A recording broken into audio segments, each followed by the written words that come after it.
Mon passé, un témoin oculaire. Quand le passé frappe à la porte. Il y a des moments où la vie, imprévisible et cruelle, vous confronte à vos choix d'hier. Ces instants vous forcent à regarder votre passé droit dans les yeux, à l'accepter ou à le fuir. Aujourd'hui, je vais partager une histoire qui dépasse l'entendement. C'est mon histoire. Une histoire où chaque décision, chaque moment d'insouciance, s'est transformé en un écho inévitable dans mon présent. Mon passé est devenu un témoin oculaire, un miroir cruel et fidèle de ma vie actuelle. Certains secrets dorment, enfouis au plus profond de nous.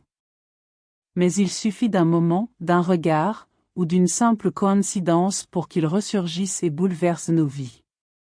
Chacun des actes que tu poses dans la vie est comme une semence pour le futur. Le sachant, garde-toi de semer de bonnes actions. Disait souvent ma grand-mère. À l'époque, ces paroles me semblaient banales, presque irréelles. Mais aujourd'hui, elles résonnent comme un avertissement que je n'ai pas su entendre à temps. Ce que je vais partager avec vous aujourd'hui, ce n'est pas qu'une simple histoire. C'est celle de mon passé qui m'a rattrapé, d'un choix que j'ai fait, et des conséquences qui ont marqué ma vie et celle de ceux que j'aime. Alors installez-vous, et écoutez bien. Car cette histoire est à la fois une confession, une leçon de vie, un voyage dans les méandres du passé et une quête de rédemption. Bienvenue dans mon passé, un témoin oculaire. À 25 ans, j'étais une jeune femme insouciante, perdue dans les illusions d'une liberté mal comprise. Ma vie n'était qu'une succession de soirées, d'éclats de rire forcés et de plaisirs éphémères. J'avais quitté la maison familiale, cherchant une indépendance qui m'échappait encore.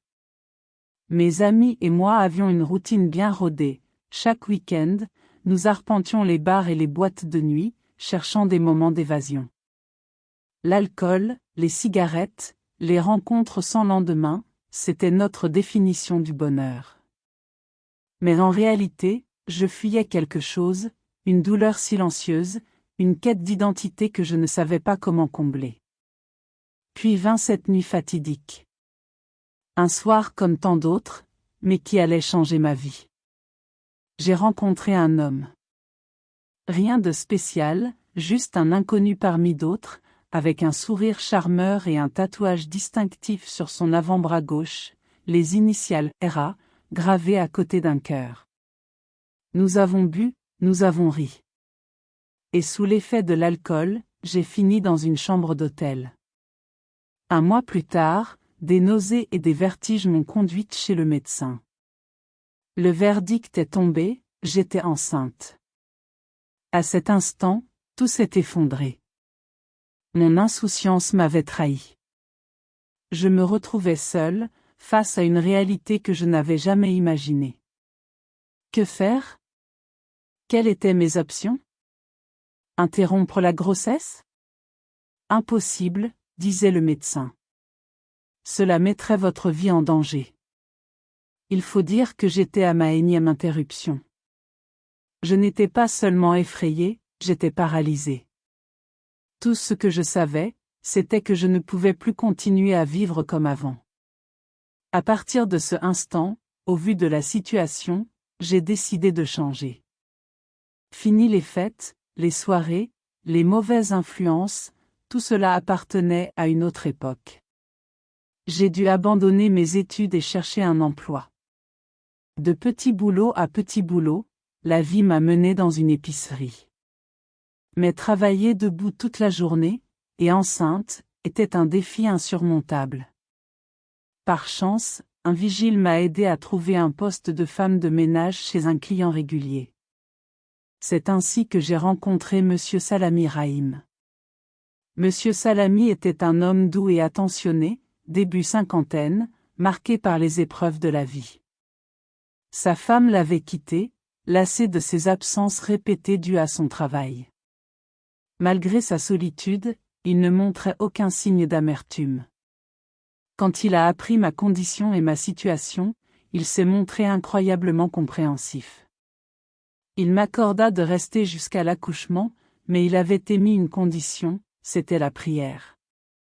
Il faut noter que M. Salami était un homme très croyant, donc il était important pour lui que je le rejoigne au moment de la prière. Il m'a offert un refuge, un emploi stable, mais aussi une épaule sur laquelle me reposer. La proximité a fini par nous rapprocher. M. Salami n'était pas seulement un employeur.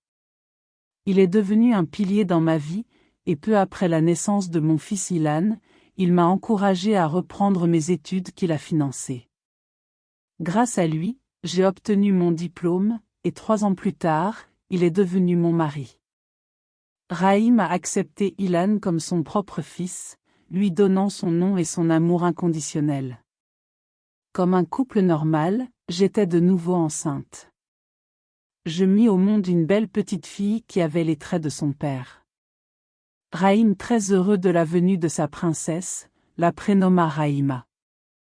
Ensemble, nous avons construit une famille, une maison où régnait la paix et la stabilité.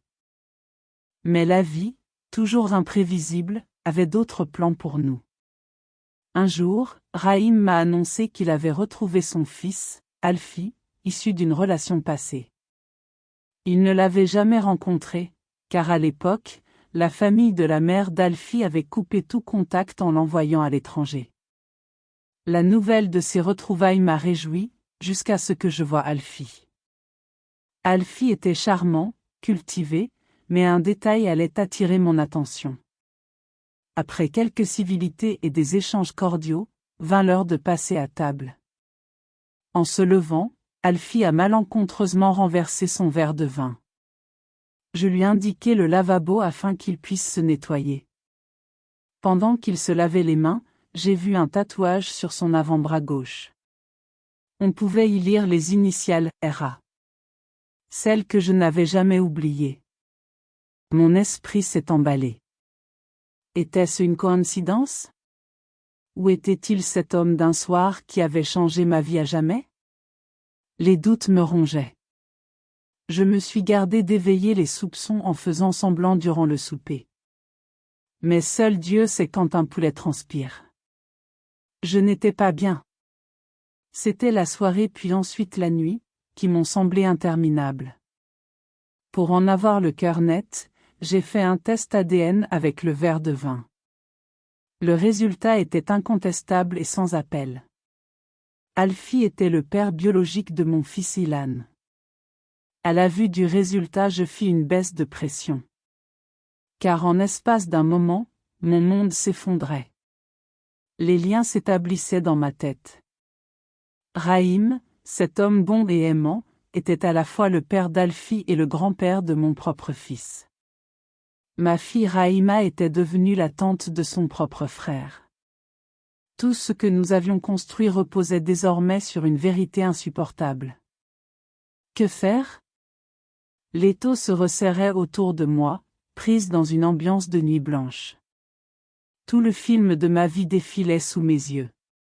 À cet instant, je voulais me réveiller de mon cauchemar, mais hélas, la réalité me crachait au visage.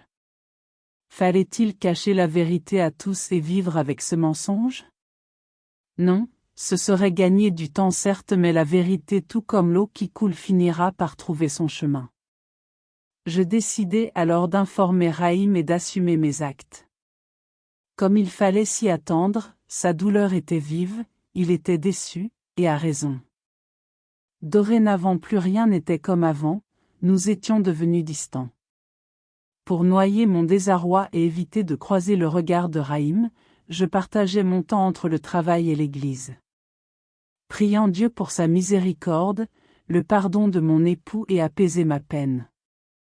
Mais jour après jour le fossé était plus grand, il ne me parlait plus.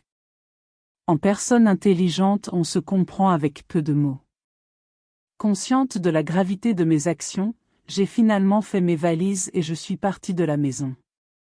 Peu de temps après, je fis parvenir les papiers du divorce à Rahim. Désormais, j'étais seul, culpabilisant et faisant face à mes frasques. 2 mois après que j'ai quitté la maison, en fin de boulot, mon téléphone sonna, c'était Rahim. Lorsque j'ai décroché, d'un ton calme et serein, il me disait en substance. Je serai absent du pays pour un long moment. Je pars avec les enfants. Si tu le souhaites, tu pourras les avoir pour la journée afin de leur dire au revoir. Cette nouvelle me flagellait le cœur. Comme convenu, le chauffeur était passé me déposer les enfants pour la journée avec instruction de passer les prendre en fin de journée. Alors je promis à Raïm de les ramener moi-même en fin de journée de sorte à les avoir plus longtemps. Après avoir mis au lit les enfants, je rejoignis Raïm dans son bureau, pour lui dire au revoir. Au moment de partir, la voix de Raïm se fit entendre. « Voudrais-tu venir avec nous ?» Surprise, je répondis oui. Sur le coup, je fondis en larmes car je ne m'y attendais pas. Comme pour me consoler, il me prit dans ses bras et me murmura. « Alors reste. L'erreur est humaine et le pardon est divin. Tout le monde a droit à une seconde chance. Ensemble, nous surmonterons tout cela. » Sur ces notes, j'avais finalement retrouvé ma famille. Raïm décida de garder mon secret et faire confiance à Dieu pour la suite des événements. Ainsi se terminait le procès contre mon passé. Face à nos erreurs, nous avons deux choix, fuir ou affronter. J'ai choisi d'affronter. Oui, la vérité m'a brisé, mais elle m'a aussi affranchi. Ce chemin n'a pas été facile, mais il m'a enseigné que l'amour, même mis à l'épreuve, peut survivre à tout. Raïm, cet homme au cœur noble, m'a offert une seconde chance, me rappelant que le pardon est un cadeau divin. À ceux qui écoutent cette histoire, sachez que chaque erreur peut être une leçon, chaque épreuve une opportunité. La vie ne nous épargne pas, mais elle nous donne toujours une chance de nous relever. Merci d'avoir écouté mon histoire. Si elle vous a touché, laissez un commentaire, partagez vos pensées, et n'oubliez pas de vous abonner pour découvrir d'autres récits inspirants. Ensemble, nous apprenons que même au milieu des tempêtes, il y a toujours une lumière au bout du tunnel.